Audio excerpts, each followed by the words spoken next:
I invite you to close your eyes. I invite you to close your eyes and come all the way into the center of yourself, coming all the way into the center of yourself. And just for that moment of even thinking about, where is the center of yourself living today?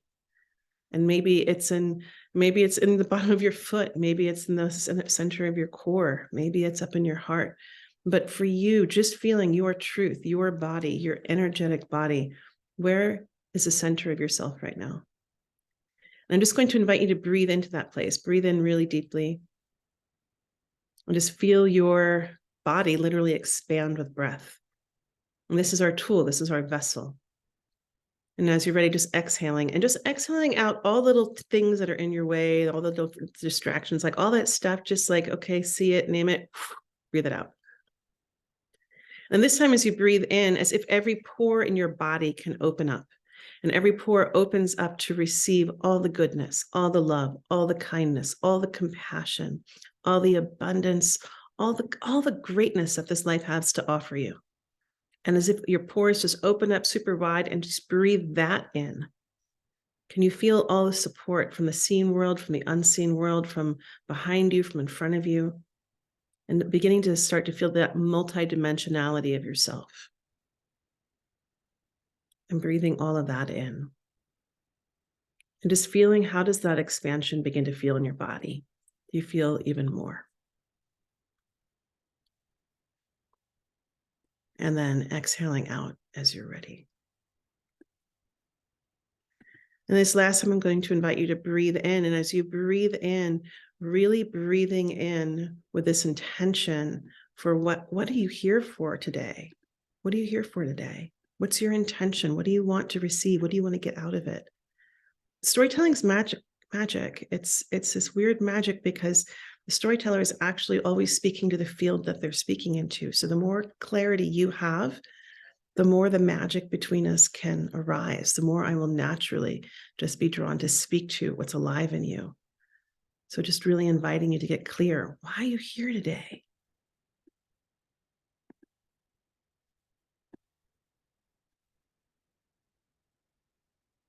And letting that go. Can you let that go? Can you let go of the expectation? Can you come into this wild moment and just be totally free? Free to allow whatever wants to happen to truly happen. Okay, I'm going to invite you to open your eyes, and I'm going to take your little journey. And it's fun, I am whoops, hold on. I took you a little bit further into that journey than I meant to.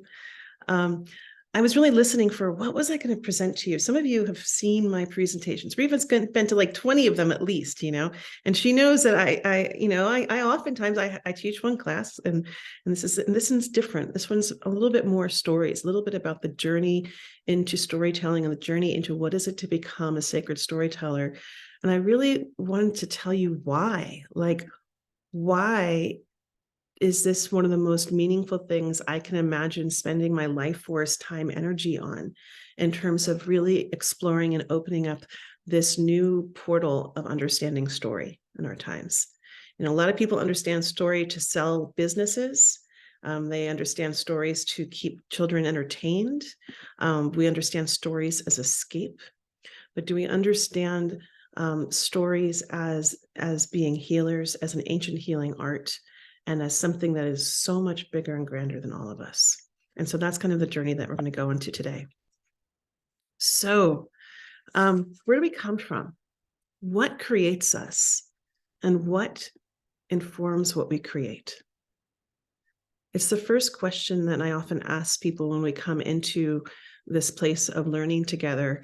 And this idea of what informs what we create is such an important question. And I'm going to give you a little, I'm going to jump ahead. I'm going to tell you that one of the very first things that we do together as a group is we create story maps together, the map of our entire life. And so I'm going to tell you a little bit of my own journey in terms of where do I come from and what informed what I'm creating and co-creating with all of you. But I just wanted to give you a moment to just pause for a second and really think about what informs what you're creating in your life. And we're creating constantly, right? We're creating relationships.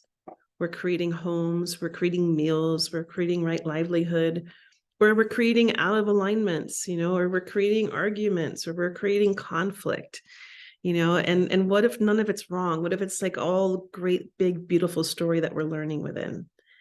So really allowing yourself this moment to say, oh, what informs what I create?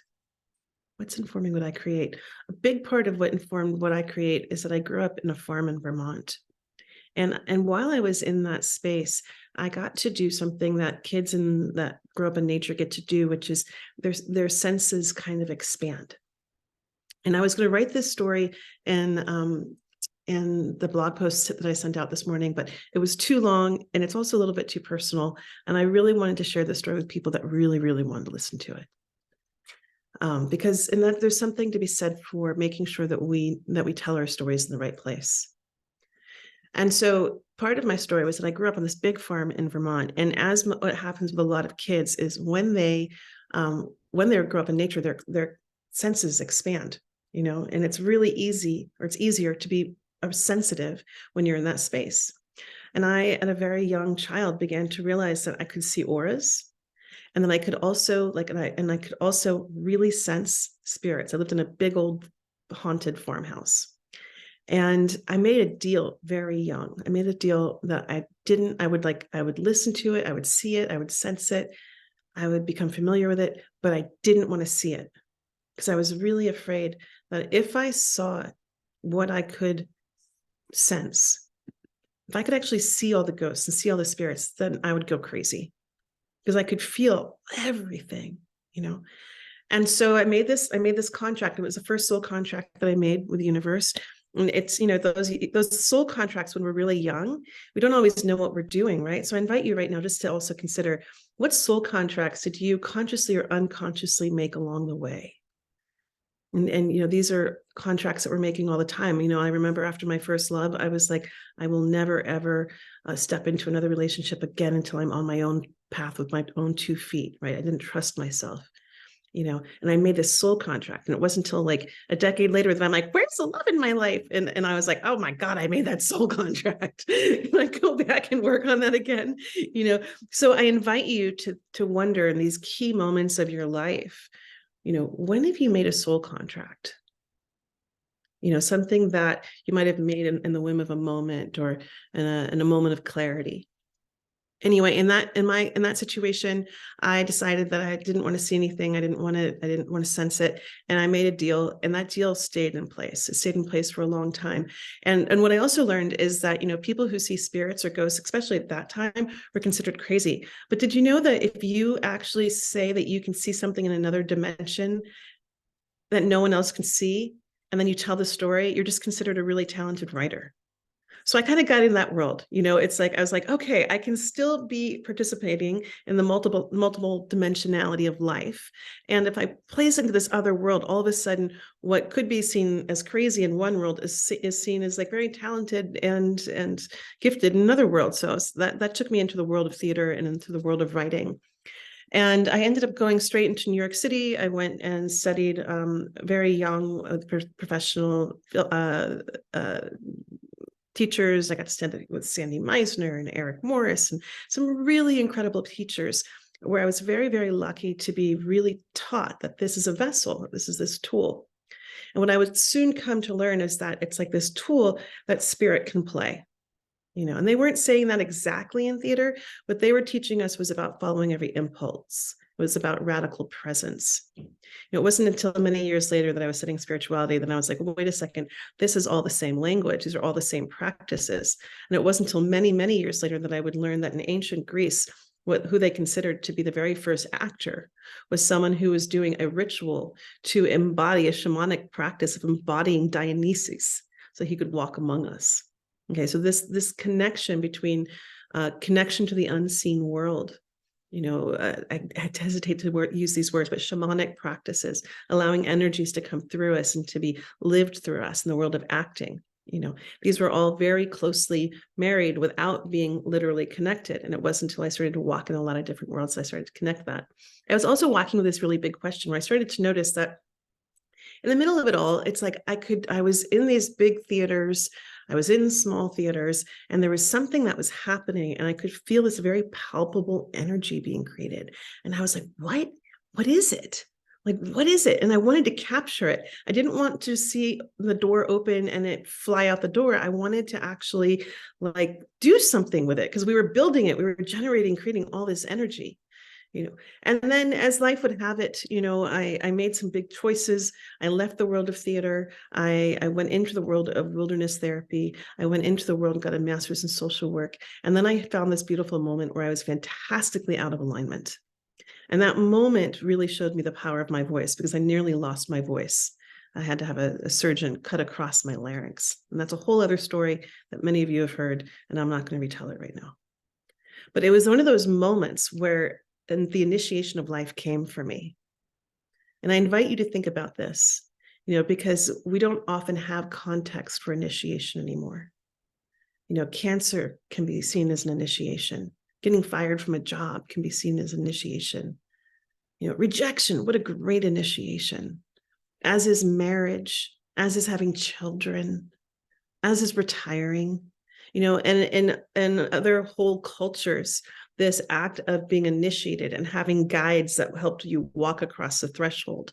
So you had assistance in dropping what needed to go so that you could find that courage, find the strength, finding the parts of your soul that were coming online and alive.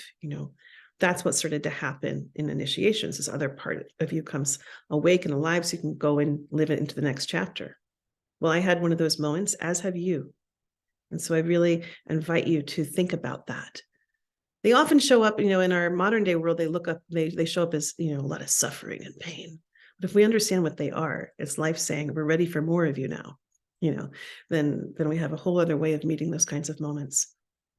So my initiation was a real, come to Jesus moment of, was I on the right path? And I wasn't on my right path. And that led me to asking the really greatest question, which is, what did I really want to do? I played by the rules. I did all the right things. I got the master's degree. But now, what was it that I truly yearned for? And what I really truly yearned for was to play a part in the times that we were living in. I grew up with this story of that we were in a ground race to save the planet, and that I really wanted to do something. I wanted to be part of that. And I wouldn't say I even wanted to. I felt like I had to be. So I moved to San Francisco with this prayer, which is I wanted to work with really fun, young, cool people that were telling stories about, saving the world that reached a global audience. And long story short, I ended up getting a job working for Al Gore's television network, where I hosted and produced his Green Channel.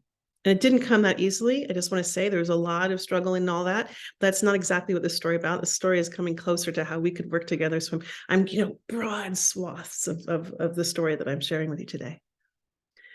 And in the middle of all of that, I was really in this moment of deep prayer where I hadn't quite gotten that job yet.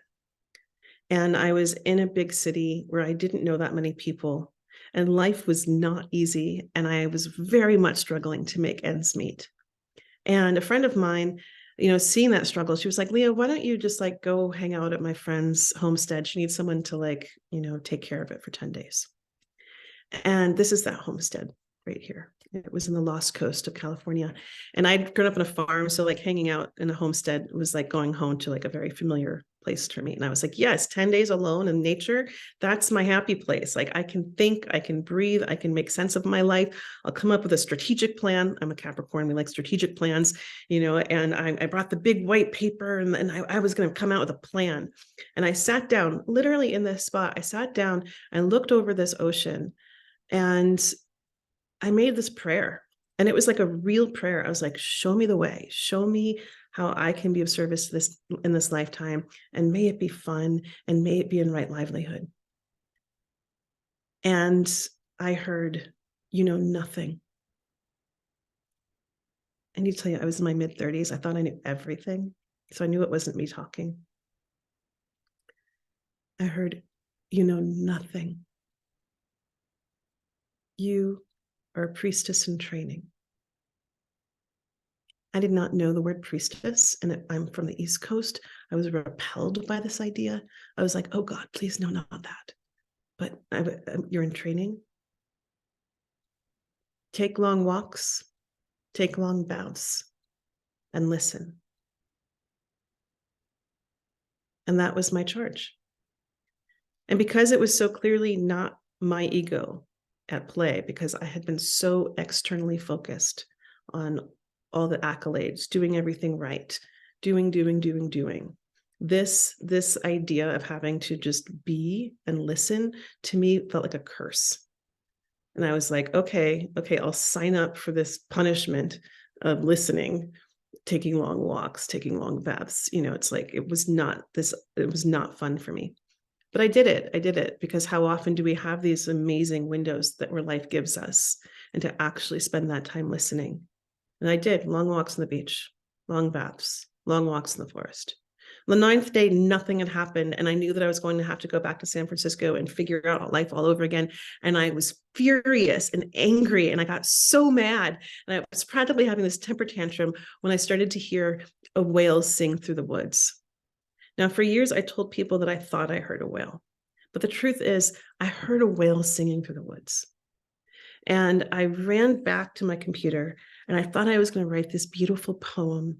And what I wrote was the first 14 chapters of a novel that would take me to the center of my soul and my deepest understanding of what sacred storytelling is. And that book was everything I could have dreamed it to be in terms of being a part of telling a great story of our time.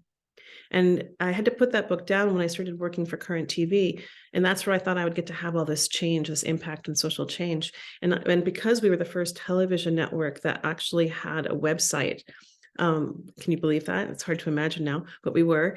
And I got to see the data. And what the data was showing me is that people don't pay attention to the data. They pay attention to story. And that was my golden key. That was my golden key of escape out of that world and out of thinking that that's where social change was going to happen.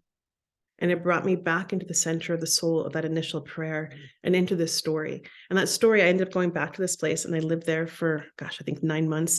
And then I went to Kauai and I listened and I caught a story there. And then I went to Maui and I caught the story there. And I was spending all this time in deep, deep nature, just deeply listening.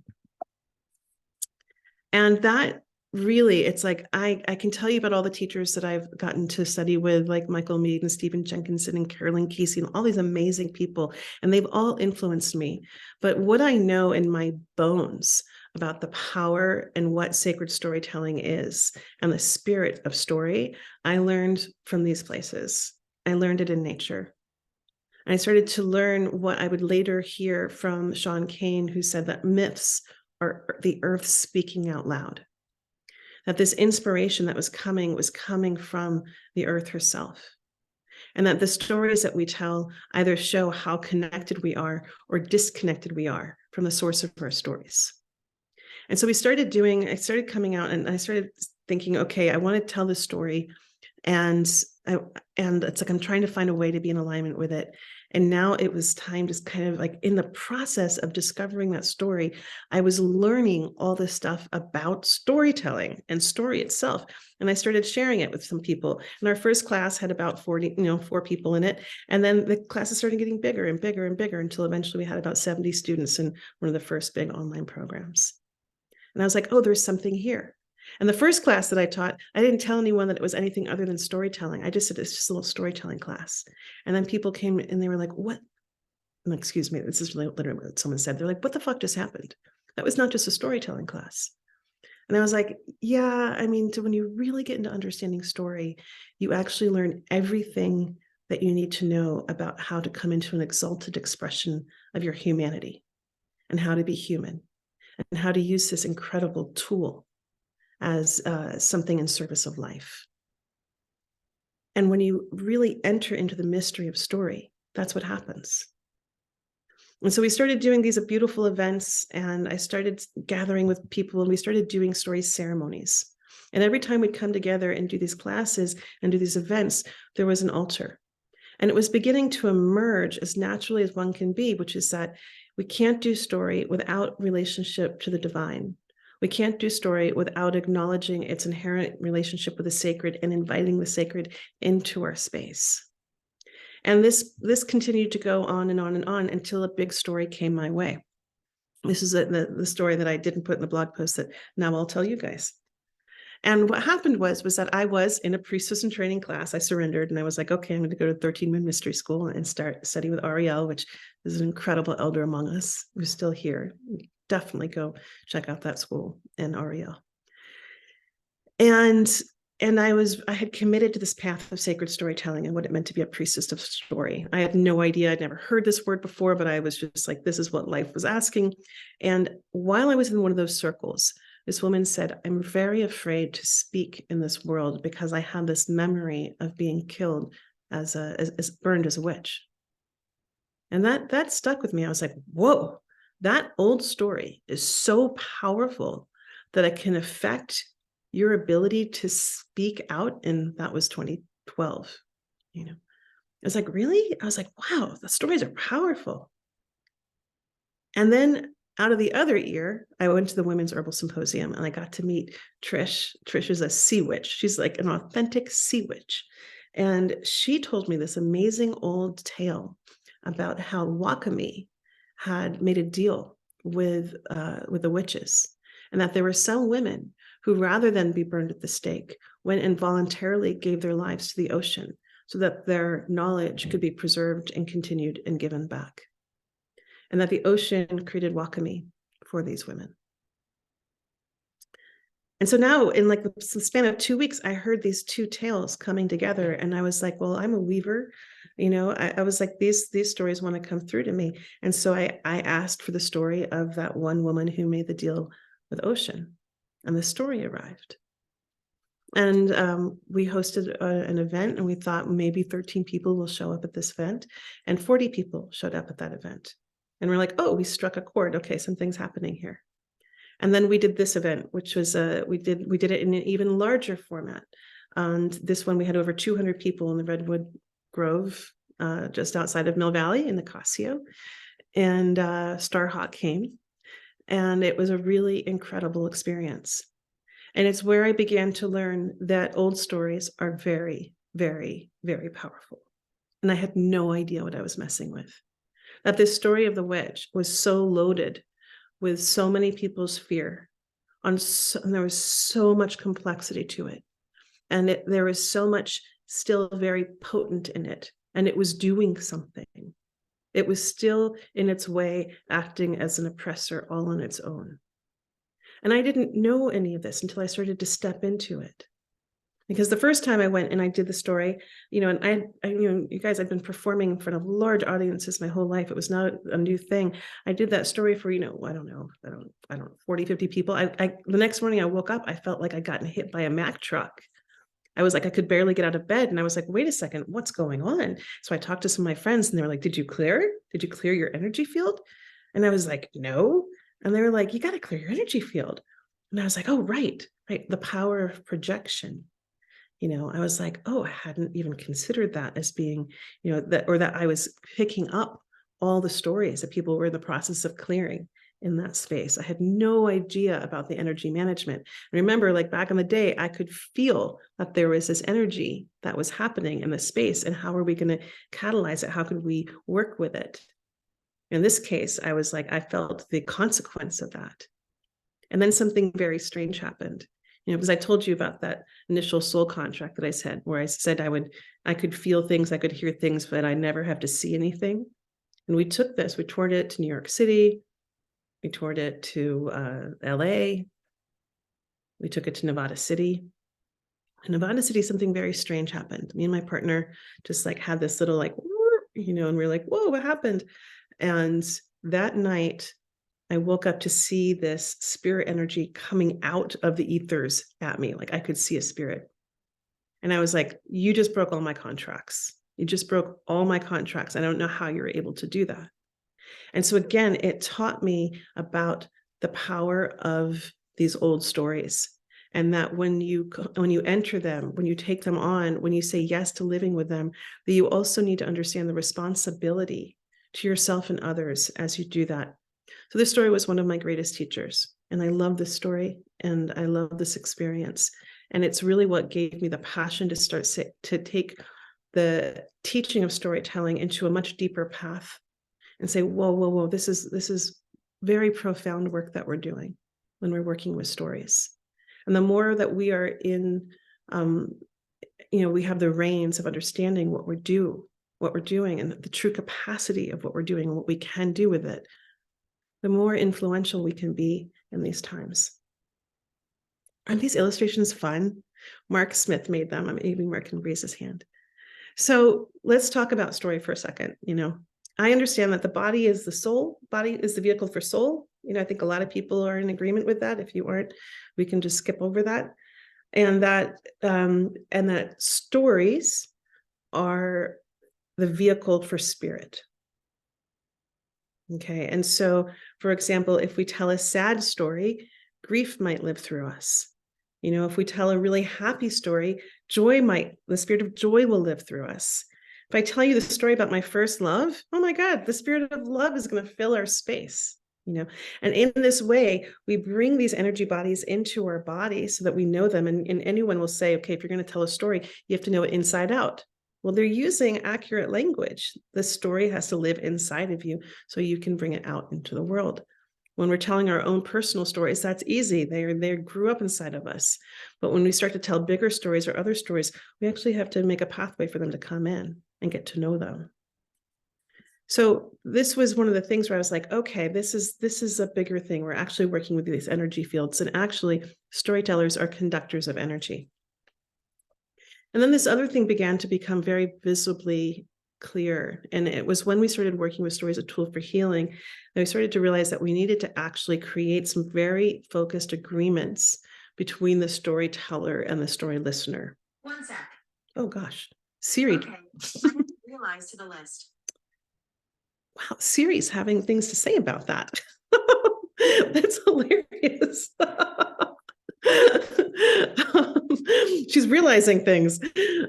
So, what I was realizing is that, between the storyteller and the witness, there's a difference between a story catcher and a story witness. That when we, if you're in the role of being a therapist or a really good friend, or even watching the news, it's like you really want to be clear about what role am I playing? Am I taking this energy body into my body?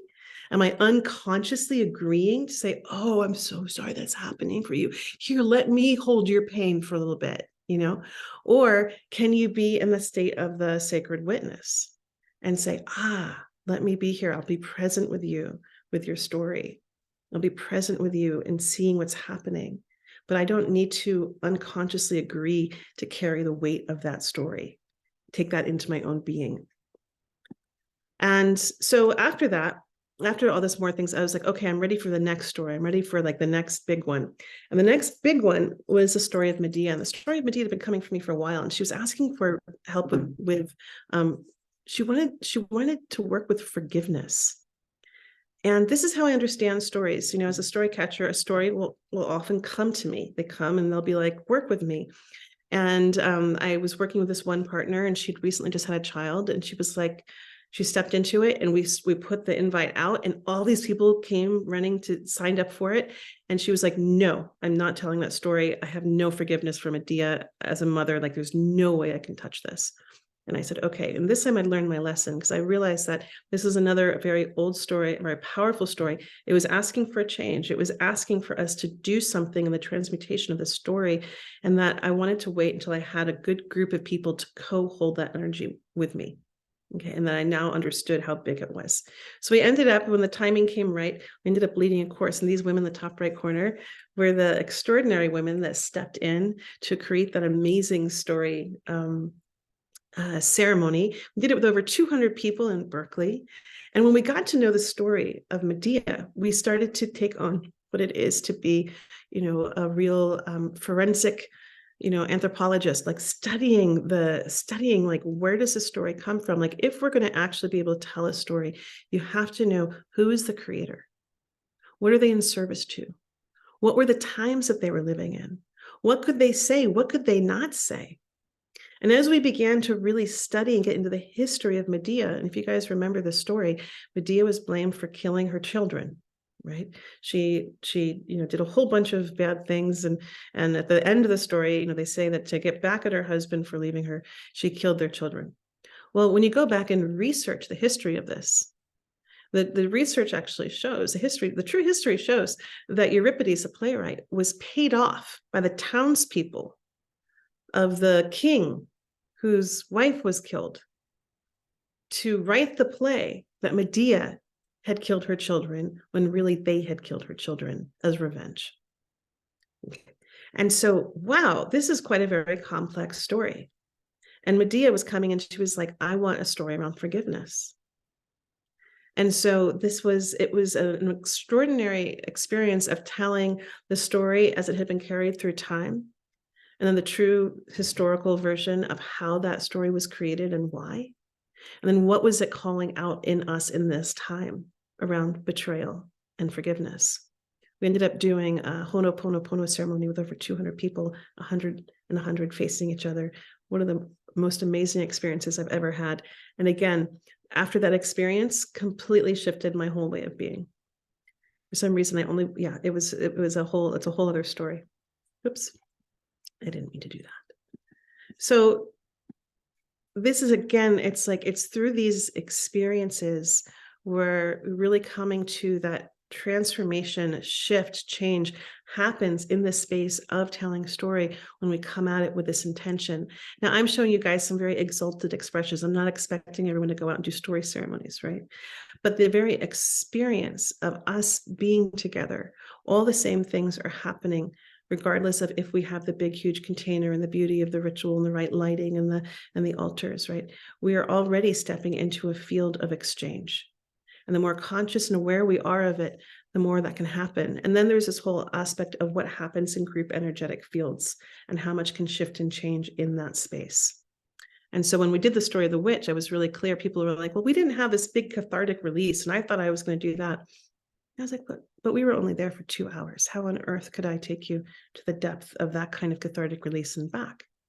So it's also the responsibility, because storytellers are, in the first and foremost, we're guides through the dimensions. And we always, wherever, it's like no one will ever be able to live in your story if they don't trust you, that you can take them as far as you can bring them home. And so there's a great responsibility when we tell these kinds of stories, that when we're aware that we can open different portals of grief or trauma or different things, that we're being accurate to the container that we're working in. So if you're working with a big, long container, a lot of depth, a lot of agreement, you can go into all different kinds of expression.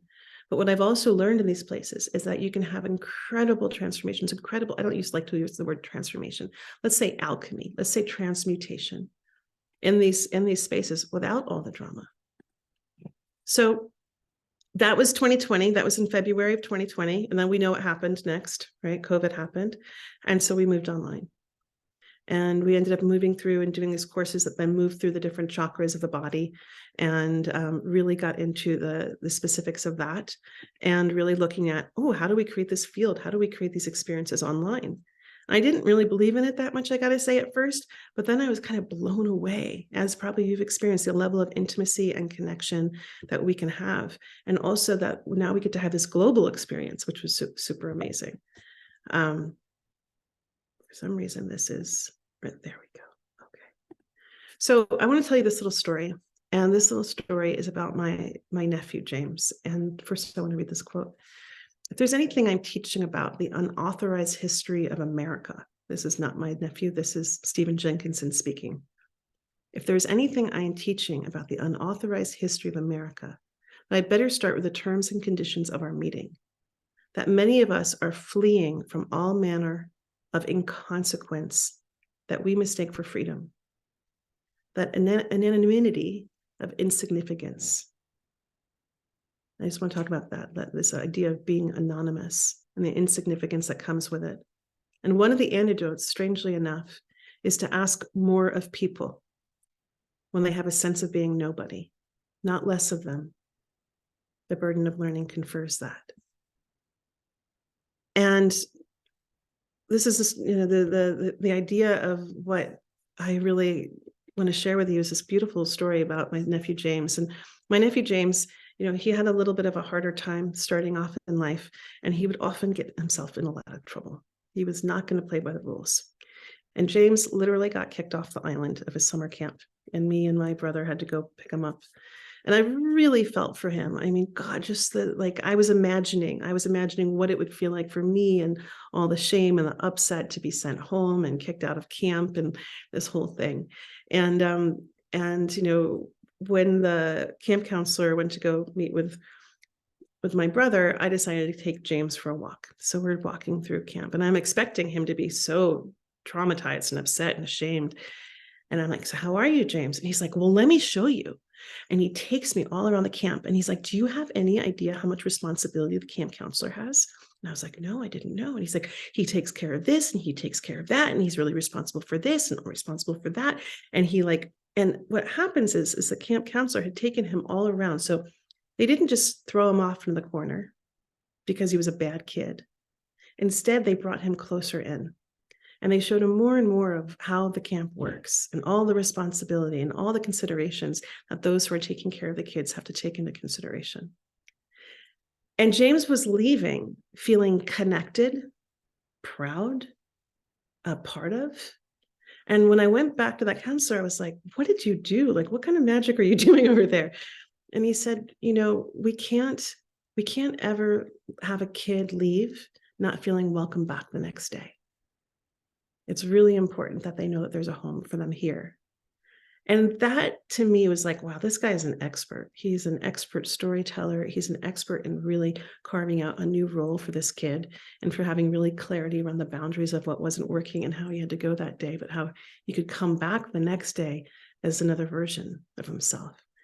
And again, that to me is like master storytelling, that there are so many different places and ways that we get to play guides, that we get to be mentors, that we get to be connected to each other.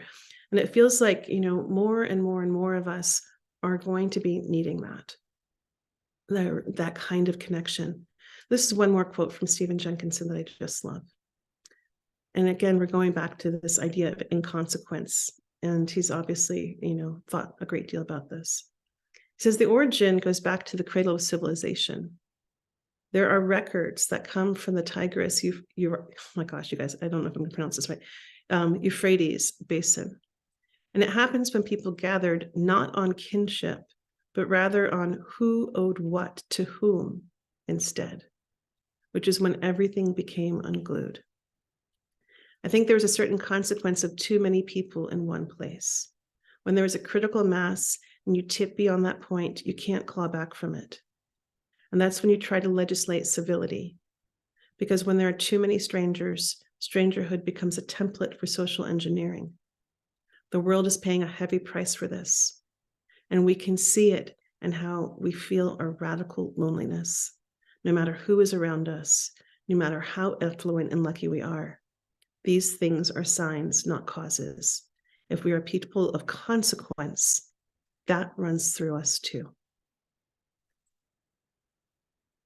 And this idea of being a person of consequence is really what inspires a lot of what I do. This idea of that every time we tell a story, we are, sorry guys, I just realized this came out. We are in the process of really playing a role in our times. And every time we tell a story, every story begins with listening. Every time we tell a story, we're connecting from our heart center. And we can change lives every time we decide to play a role in someone else's story. And so as I was looking at what was next, in terms of the School for Sacred Storytelling, it felt really obvious that going into the depths of this story as a mystery school was going to be the most honest place that we could go, in terms of really showing what's happening behind the scenes and how we can become masters of it, whether we're in small groups, large groups, working with trauma stories, or just really wanting to play a part in how we frame and shape and talk about the story of our time. And wow, are we in it? Like, we are so in it, right? It doesn't look like it's going to get easier soon. And so the more people that we have that have these expert tools, the better off we're going to be. So here's what we have coming, which I'm really excited. We're doing a 3-day training, and I was inspired to do something that would give us an opportunity to get into an intensive experience where you would have a group cohort that you can travel with if you want to throughout the rest of the year, and that those people would be yours. So we're going to be meeting December 15th through the 17th online. And if there are people in Southern California that want to meet in person, then we'll do a hybrid event. So that is completely possible. And what's happening is we're bringing in these 5 guest teachers. You're going to have me and all the different things. You're also going to have an incredibly highly interactive experience, a lot of small group practice, a lot of times working with one-on-one people, in small groups, a lot of time not on Zoom, where you're actually just getting to do some creation time, lunches, breaks, all of that. So I just want to say, when we talk about a 3-day, there will be different modules. You'll get a calendar and a schedule, and maybe you can attend all of them and maybe you can't. They'll all be recorded. So that's just there. And then these are our guest teachers that are coming in. Rasalila will be with us throughout the whole 3 days. And so you're going to get to also be in your body, moving, learning different ways to be integrating through the body, through the somatic expression. And then we're going to have, and I'll talk a little bit about each of these teachers and what they'll be teaching just over here. So our first day, we're going to have completely interactive experience where you're going to be get to actually feel what it is to walk straight into a story ceremony. And this will be the secret story of Earth. It's one of my favorite stories on the planet right now. And I can't wait to share it with you. And it's going to give you skills on how to reframe a story, which is one of the really powerful things, how to work with metaphor, how to work with story in terms of learning how to talk back to a story, how to use story as a way of exploring what's in your consciousness, how to do community building through that, how to do personal development with story. So you're going to get a very immersive experience. And then the style of the whole training was that you'll get to have an experience, and then we'll deconstruct what happened. So that's how we're going to walk in on Friday and have this experience. Then GOT is going to come visit us, and she's going to be going even deeper into, you will have just experienced a story ceremony. She's going to go even deeper into really explaining the technology of ceremony and ritual. And then she's also going to share one of my favorite prophecy stories. And so by the end of this, you're going to be able to you will learn a lot more stories. And there will also be an opportunity for you to share your stories. This is one of my favorite parts of coming together with all of you amazing people, because I'm always blown away. And I'll tell you, one of my favorite things that people often say about these courses is that they love who comes to them. It really is. You're like, there's a resonance. And so there's so much collective wisdom and intelligence among us that we get to really do some great, strong wisdom weaving together. And so there'll be an opportunity, if you're holding a really great teaching story, a really great wisdom story, you'll have an opportunity to tell that during our training. And that means that as a collective, we're going to get to collect so many cool stories from all around the world. So day 2, we're going to focus on the energetics of storytelling, and you're going to learn from these 2 extraordinary women, Kim and Marta Maria, and they're going to meet it in 2 different ways. Kim is really going to focus on protecting yourself from projections, really creating super healthy energetic boundaries. What is it to have energetic hygiene? Marta Maria is going to focus on what is it to have group coherence and mind-heart coherence. You're going to have practice sessions. You're going to have an opportunity to get some feedback in terms of how you're tending to the energetic field, and you're going to have a lot of small group projections. And apparently there's something else that's going to happen too that I didn't put on that sheet. Day 3, we're going to look at story deconstruction, story in crisis, and story recipes. And so this is going to be the arc of working with story for healing. So it's this arc of how do you work with, if someone's had a traumatic event, how do we go from witnessing circle to working with metaphor expression, coming into the creative space, getting perspective, reframing, seeing it as initiation, and then coming out with a wisdom story. So you're going to learn that entire arc. We're going to work with David Camp, which is one of my favorite humans on the planet. And he was actually set to be Clinton's race relations czar, but the Monica Lewinsky thing happened the day that they were about to announce this global initiative that they were doing. But he's been working in race relations and dialogue forever. And he's really going to be coming in and talking to us and giving us really clear case studies and examples of along his way, how he's seen story worked really well in different kinds of conflict. So again, we're not going to get too deep into this because, it's a 3-day training, but you're going to walk away with a lot of confidence where you've gotten your feet, dipped into it. You're going to have a much stronger foundation to stand on. You're also going to learn about story mapping in terms of how to find and source your own stories and help other people find and source their stories, you're going to learn at least 3 different kinds of story recipes that you can use to create stories. And you will end with learning a collective experience of how to create a collective vision story, a new way of seeing the world. And then I put the question mark because you're all going to come in with certain things that you're going to want to know and understand. And I want to know and understand those too. So one of the very first things that you get to do as soon as you register is I ask people to make a video introduction of themselves.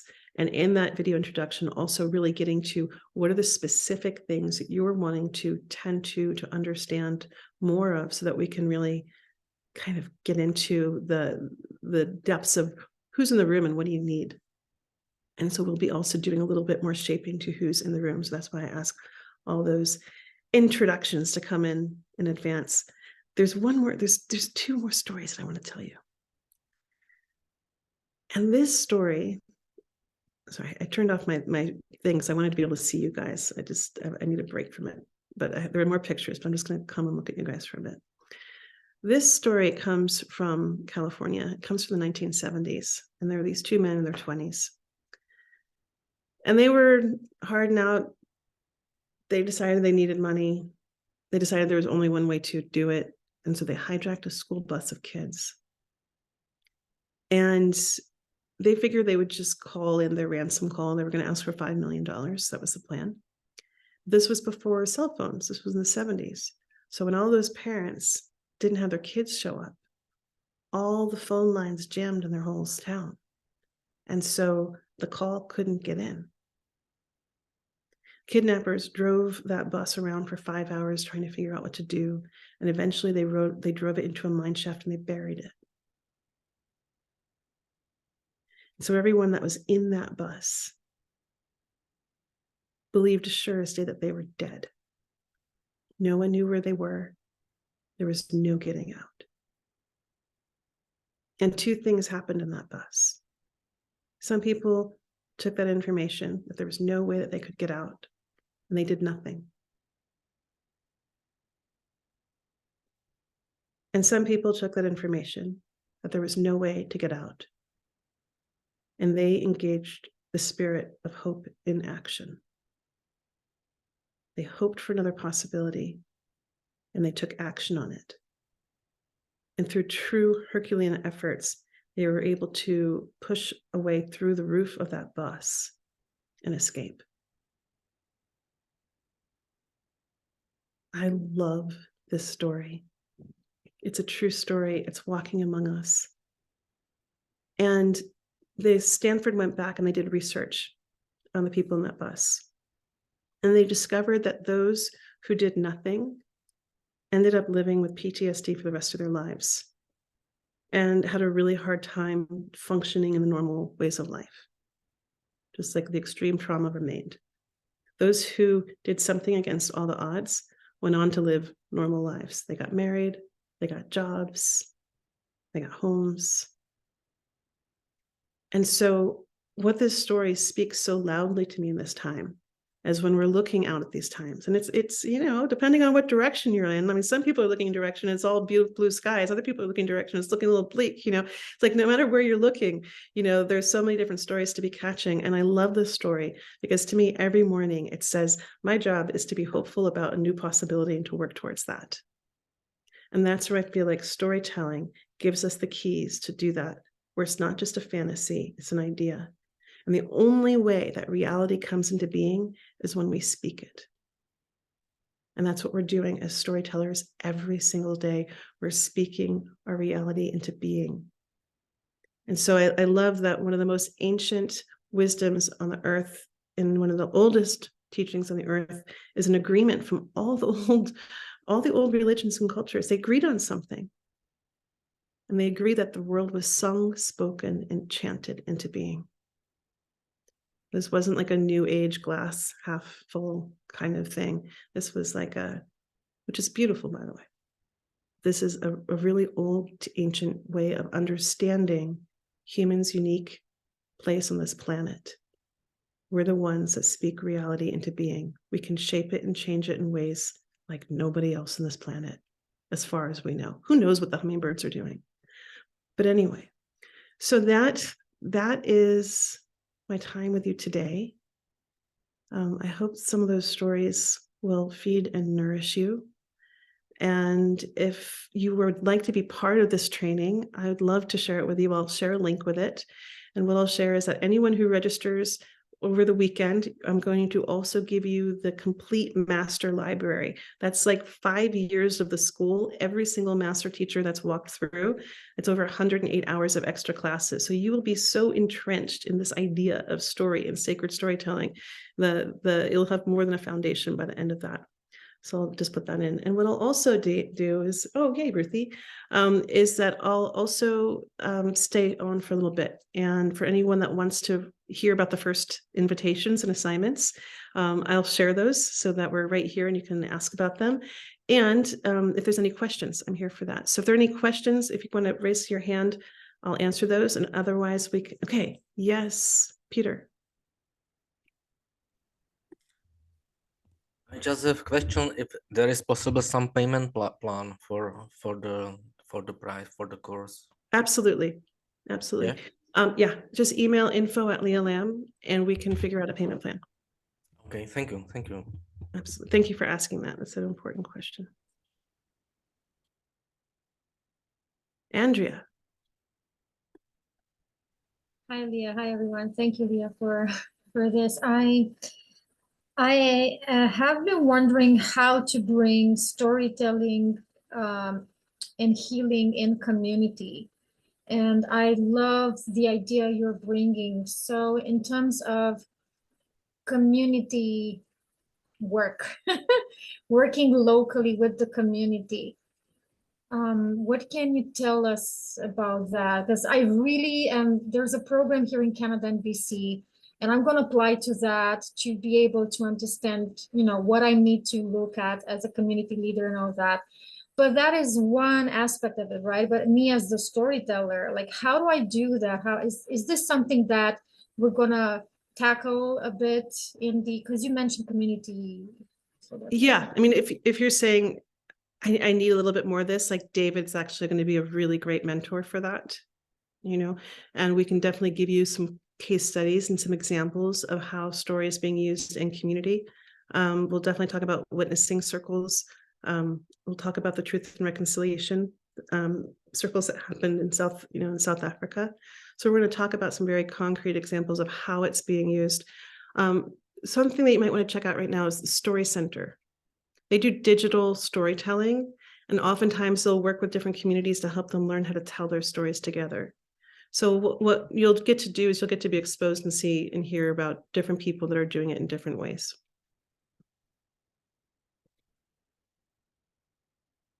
Any other questions?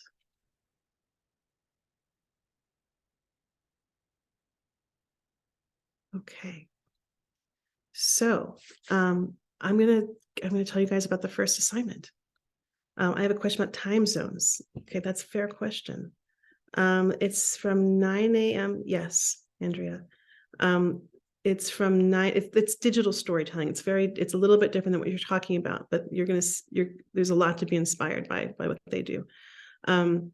It's from 9 a.m. to 6 p.m. Pacific Standard Time. So again, we won't be staring at a computer that entire time. And you'll also have a schedule of the modules. So let's say you can't come the entire time, but you'll be able to have the recordings the entire time. The other thing that happens is that you'll be given a cohort. So people that you can meet with continuously if you want to. So if you want to go deeper into a 3-day training, it's like you're gonna get introduced to a lot of different things that you're then going to want to deepen your practice into. And so you'll get to have this cohort that you'll get to work with for outside of that time. And then we'll also continue to meet, we'll meet quarterly for the rest of the year. So you'll have an opportunity to also have an anchor and check in and continue to deepen those conversations.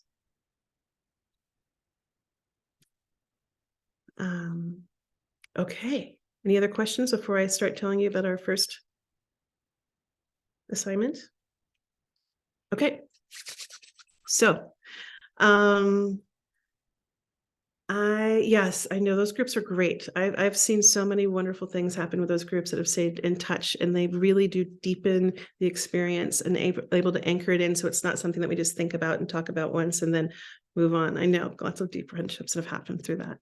Okay, so here's for the first class, a couple of different, in order to prepare. Okay. We ask that you actually make a little video introduction right away. And it doesn't have to be a big deal. I'm going to ask you to do just a one hit wonder.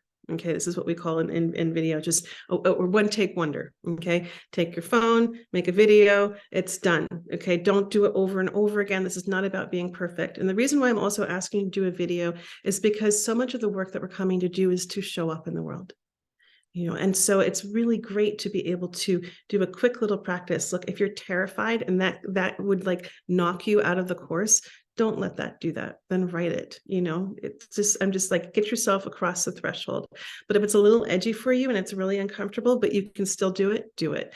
It's 2 minutes, 3 minutes, not very long. Okay. And so when you register, you'll get a welcome letter and it's going to give you the questions. But the main questions are, they're kind of obvious.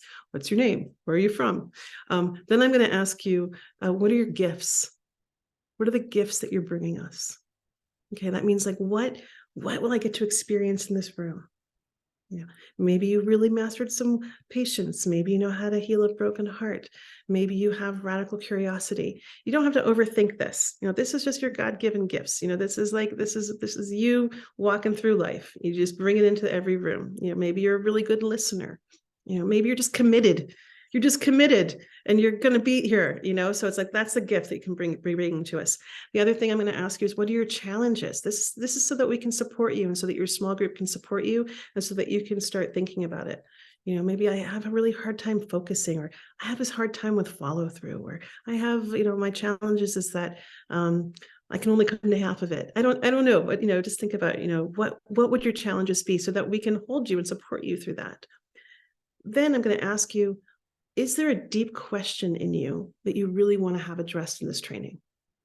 Because look, I've got my curriculum and it's what I really believe is going to be hot and useful for you guys.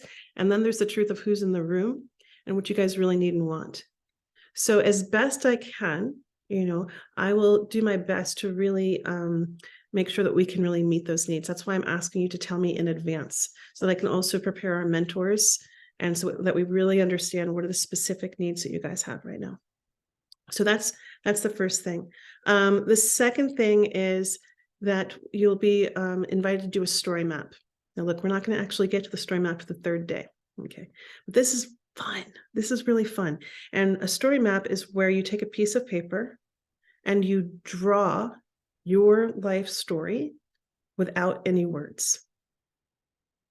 Just so you guys know, there's a video of me inside Mighty Networks. That's our learning space. So you don't have to remember everything right now. It's like, this is all there. It's all written out too. But anyway, what the story map is, it takes about anywhere between 30 to 40 minutes or an hour, depending on how deep you want to go into it. But you bring a big piece of paper or you tape a bunch of little pieces of paper together, you get out your pens and your paper and you put on some good music and you start listening. And the reason why we don't use our words is because we want our ego just to take a little bit of a break. We want to give some space for our subconscious to get to kind of rule the show. And so our subconscious can speak through images, through color, through shape. And so you're doing the story map where you're showing it starts with your birth. What is the metaphor of your birth? What does it look like? What's the shape of it? And then all the big things that you remember along the way, the things that made you, the things that broke you, the initiations, that you fell in love, you went to school, you changed things, you lost things, deaths happened. These were the things that were happening. The link for the course is just so further up, but I'll bring it back up right here. Then after that, after you've done this beautiful map of your life, and it's all in color and there's no words, as everyone nods, no words on your story map. I've seen one person come in, they did the whole thing in circular words. And, so I just want to I've learned to slow this down and say, we're telling a story through images. And I've seen people do collages. I've seen people like whatever your creative expression is that brings you joy and pleasure. That's the point. And if you're having like an anxiety attack because you don't draw, like me, I do not draw. I do stick figures. So this is not about you being a great artist. This is just about you getting to have a conversation with your subconscious, your intuition, your listening, and being able to step back a little bit and see your story from another way. Then you're going to come around and you're going to look at it from another perspective, and you're going to look at how other people's stories affected key moments in your life. So remember that great image that Mark showed with the guy carrying the big story on his back? Think about, are there any places where you're carrying someone else's story and it affected and influenced how you led and how you lived your own story? So you'll get to come and you'll just get to pinpoint those moments. So that you'll bring to our third day. Don't freak out that I'm giving you assignments between now and then. It's okay. You're going to have time to do it all. The last invitation that you have, this is a very fun invitation, is that you are invited to tell a story if you want. Now, we're not going to have time for everybody to tell stories, but it's so cool when we get to really fill up our picnic basket of really great, handy stories that we can tell in the most critical of times. One of my favorite stories is from Neil Gaiman, and he talks about how his grandmother was in the Holocaust and how if she was to read a book, they could be killed. It was absolutely illegal, not allowed. But somehow she got in a copy of Gone with the Wind. And every night she would stay up late and she would read it into the night. And the next day, when they were doing their tasks together, at complete risk of her own life, she would then share the story with everyone else. And it's part of what kept them all going. And Neil said, when he heard that story, he realized that telling stories was not frivolous, that it could save a life. And the more and more stories that we have like this, that we can carry, that we can share, that we can give to others, we have no idea what they'll be going through, that they might be able to have this gem in their back pocket to hold on and to call on in the strangest of life's moments. So maybe you have a little parable, maybe you have a little life story. These aren't your personal stories unless it really fits in.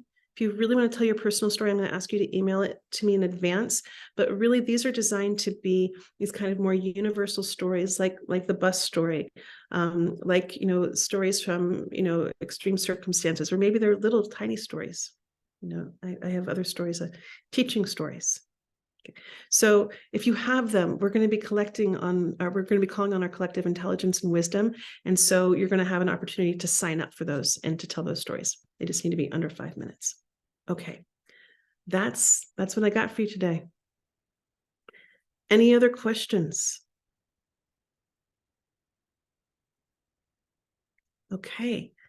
Well, then I invite you to take yourself off mute and to say goodbye. If you do have questions and if you need support with a payment plan, just email info@leahlam.com and we'll get things taken care of. And the price, it's $4.97. Everything is on that link. And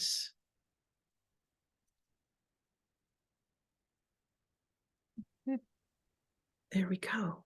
Yes. Thank you. Is that a question that you have? Thank you. Or you just Thank raising? you. Okay. Bye. Bye. Thank you. Bye. Bye. Thank you. Thanks very much. Thank you. You're welcome. Thank you. Great day. From New Zealand. Bye. Bye. I'm Australia. Hi and bye. Bye, Tracy. I know. Southern Hemisphere. All right. Yes, Bye. Ken. I have a quick question, if I can. If I join, I work on Friday, but I would probably have like half hour and lunch hour coming in and out. Is that possible? Yeah, I mean, it's like you're going to want to go back, especially for the beginning story ceremony. Yeah. That's going to be a complete experience. So I'd say if you can't come at the beginning for that, I would say come afterwards. So that way you're going to have more context because we're going to be like literally in the middle of process. Yeah. But what you will have is you'll have the recording. So you can do that. And I'm sure that there's not going to be, everyone is going to be able to attend that. So what I would do is I would give you guys, we'll assign you guys small cohorts so that you can still watch the video together and do all the small group things together afterwards. Does that make sense? Yeah. Good. Thank you. Otherwise, for the rest Brian? of the day, you can come and go as you want, and it would totally work. It's just that one section in the morning on That Friday. one. How long is that section on Friday morning or I think it's about 2.5 hours. two? Okay. And I would know when it's It beginning starts at and ending. 9. It'll start at 9 and go till about 11:30. Okay. Thank you again. You're welcome. Bye-bye. Leah, can I ask? Sorry, sorry, I could only just get on now. Where can I look all this up if I want to sign up and join? I missed where I can find it. Yes, I'll give you the link right here. Thank you. And can I just photograph it and Yes, and I'm about to, like, in a few moments, I'll send out this recording to everybody, and I'll also put the link in there. But yeah, you can Oh, just great. grab it out of the Mhm. chat. all right, thank you. Thanks. You're welcome. Good to see you, Tracy. I just had the question, you said that the master teacher thing was free, but when I look at the link you gave us, it says it's $47. So And those so- are two different things. So I Oh. actually, so that's the Sacred Storytelling Summit. And that is actually a completely different, that was a summit that we had this past fall. Those were actually a lot of classes, teachings, roundtable discussions, and that is amazing. And that's different than the Master Teacher Library. It's listed as master teacher library. That's the Did I do that? That was silly. It's a typo. Sorry. Okay, I'll go back and fix it. Yeah, thank you. you're welcome. Thank you for catching that. Mark, do I keep seeing you put your hand up? But you're muted. I just wanted to give the space to whoever else had questions first. Oh. Any other questions? Will this be offered again? This is not a good time for me to join. No, I was just wondering. Yeah, I honestly don't know. There's a chance that I could do it again, and I haven't decided. I think it will depend on how it goes and if people want to continue doing it. Thank you. Yeah. And what I would say is, like, if you know that you really want to do it, that you get the recordings. You get the recordings in the cohort. So while not ideal in the timing, by the way, I love your purple background. That's there for you. Thank you. And for those of you who just joined, we're actually at the end of this call. So you're just hearing the fragments of questions at the end of it, but I'll be sending out a recording momentarily. All right, if there's no other questions, then I'm just going to say hello. You want to stop your recording or?